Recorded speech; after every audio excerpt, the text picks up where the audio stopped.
আসসালামু আলাইকুম রহমতুল্লাহি ওবরাকাতুহ। বাংলাদেশের ঐতিহ্যবাহী বিল মুন্সিগঞ্জ শ্রীনগর আরিয়াল বিল, বিস্তীর্ণ বিল জুড়ে শুধু ধান আর ধান। এরই ধানগুলো মোটামুটি পেকে গিয়েছে, সপ্তাহখানেক পরেই হয়তো ধানদানি লেগে যাবে। আলহামদুলিল্লাহ, এবছর ধানের ফলন অনেক ভালো হয়েছে।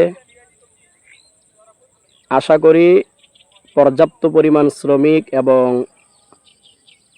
যদি কাটার মেশিন পায়, সুন্দরভাবে এগুলো অতি দ্রুত কাটতে পারবে। তেলই তো নাই। তেলের সংকটের কারণে হয়তো মেশিনের একটু জটিলতা দেখা দিবে। সরকার যদি এই সমস্ত বিলের প্রতি একটু উদ্যোগ নেয়, সুন্দরভাবে কৃষকরা এই ধানগুলো বাড়িতে উঠাইতে পারবে। পুরা বিস্তীর্ণ বিল জুড়ে শুধু ধান আর ধান, চতুর্দিকে শুধু ধান আর ধান। আল্লাহ তাআলা এই বিলের মধ্যে পরিপূর্ণ বরাকা দান করুক, আমরা দোয়া করি, এবং পর্যাপ্ত পরিমাণ শ্রমিক এবং মেশিনের যেন ব্যবস্থা হয় সেই প্রত্যাশা রাখছি। আসসালামু আলাইকুম রহমতুল্লাহ।